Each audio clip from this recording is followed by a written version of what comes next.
আসসালামু আলাইকুম। এই যে আমার হাতে যে চারাটা দেখতেছেন, এটা হচ্ছে দেশি সবরি কলা গাছের চারা। এটাকে অন্যান্য জেলায় এটাকে অনুপম কলা গাছ হিসাবে পরিচিত, আর আমাদের দেশে এটা সবরি কলা গাছ হিসাবে পরিচিত। তাই এই যে কলা গাছের চারাটা দেখতেছেন, এই কলা গাছের চারাটা কিভাবে লাগাইলে ভালো হবে সেই বিষয় নিয়ে আপনাদের সাথে আলাপ করতেছি।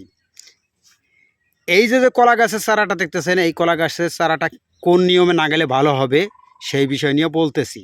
কাটার চিহ্নটা যদি উত্তর দিকে ফিরিয়ে দেন, এই যে কাদায়, এই যে গর্ত দেখাইতেছি, এই যে গর্ত দেখতেছেন, এই যে কলা গাছের কাটার চিহ্নটা দেখতেছেন, এই কাটার চিহ্নটা যদি আপনি উত্তর দিকে এইভাবে মুখ করে দেন, তাহলে কিন্তু আপনার কাঁদি পড়বে দক্ষিণ দিকে। আর এই কলা গাছের কাটার চিহ্নটা যদি পূর্ব দিকে ফিরাইয়া লাগান, পূর্ব দিকে ফিরাইয়া যদি কলা গাছের চারা লাগান, তাহলে পশ্চিম দিকে কিন্তু এই যে অপর সাইড দিয়ে কিন্তু কলা চারা বের হবে। মানে এইভাবে কিন্তু কলা গাছ থেকে চারা উঠানোর সময় কিন্তু এই যেটা কাটা চিহ্ন থাকে, যেটা বড় গাছের সাথে এই ছোটো এই গাছটা মিশে থাকে, যখন আলাদা করা হয় তখন কিন্তু এরকম একটা কাটা চিহ্ন থাকে। এই কাটা চিহ্নটা যদি আপনি পশ্চিম দিকে এইভাবে ফিরাইয়া রোপণ করেন, তাহলে কিন্তু আপনার সমস্ত ছড়া কিন্তু পূর্ব দিকে থাকবে।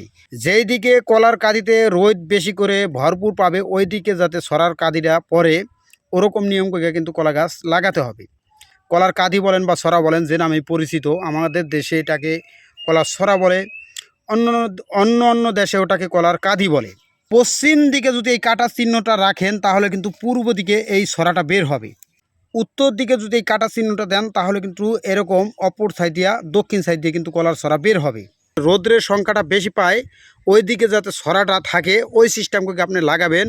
কিন্তু কোন দিকে না গেলে কোন দিকে ছড়া পড়বে ওটা কিন্তু আপনাদেরকে দেখাই দিছি। যেমন এই যে কাটা চিহ্নটা, এটা পশ্চিম দিকে যদি এইভাবে ঘুরেই দেন, তাহলে কিন্তু পূর্ব দিকে ছড়া পড়বে।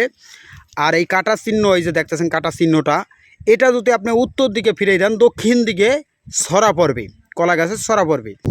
যেই দিকে রোদ্রের সংখ্যাটা বেশি থাকে ওই দিকে কলার ছড়াটা যাতে পড়ে, ওরকম সিস্টেম করে কলা গাছটা নাগাতে হবে। আলহামদুলিল্লাহ আমরা এখন কলা গাছটা নাগাই দিতে আসি। এই যে কাটা চিহ্ন দেখতেছেন, এই কাটা চিহ্ন সব এক সাইডে থাকবে লাইন ধরা, যাতে কলার ছড়াটা একদিকে পড়ে, সব এক দিক করে দিতে হবে। তাই এইভাবে কলা গাছ লাগাই দেবেন সঠিক নিয়মে। যদি কাটা চিহ্ন উত্তর দিকে রাখেন, সমস্ত ছড়া থাকবে দক্ষিণ দিকে। আর যদি কাটা চিহ্ন পশ্চিম দিকে রাখেন, তাহলে সমস্ত ছড়া থাকবে পূর্ব দিকে। এখন আপনি যেই দিকে রাখে, আপনার যেদিকে রোদ বেশি ওই দিকে আপনার কলার ছড়াটা রাখতে হবে, আর ওইভাবে নিয়ম করে আপনি নাগাতে হবে। তাই আশা করি আলহামদুলিল্লাহ আপনারা পুরোপুরি ক্লিয়ার বুঝতে পারছেন কিভাবে কলার ছড়াটা সুন্দরভাবে এক সাইডে থাকবে। তা এইভাবে সঠিক নিয়মে কলা গাছ লাগালে আপনার বাগানের কলা ছড়াগুলো সব একভাবে থাকবে। আর বিশেষ করে আমাদের কাছ থেকে যারা মাল নেন, একটা জিনিস মনে রাখবেন, আমাদের কাছ থেকে শুধু কলার চারা না, বিভিন্ন আইটেমের মাল কিন্তু আমাদের কাছ থেকে নিতে পারবেন। তাই এখন চৈত্র মাস, যারা কলা গাছ লাগান নাই, আশা করি এখন কলা গাছটা লাগালে এই সিজনে সব থেকে ভালো হবে। বৃষ্টির সিজনের থেকে এই শুকনো সিজনে কলা গাছ লাগানো সুবিধা বা ভালো বেশি। এরপর আমাদের কাছ থেকে কলা গাছের চারা, বরই গাছের চারা, এরপর পেঁড়া চারা, লেবুর চারা, বিভিন্ন জাতের আইটেমের গাছ বা বাগানের প্রজেক্টের জন্য বিভিন্ন মাল আমাদের কাছ থেকে নিতে পারবেন। এছাড়াও আমাদের কাছ থেকে হাঁস মুরগি বিভিন্ন মাল আমাদের কাছ থেকে নিতে পারবেন, কৃষি কাজের জন্য যত মাল লাগে। তো আজকের ভিডিও এ পর্যন্তই। ভালো থাকবেন, সুস্থ থাকবেন। আসসালামু আলাইকুম।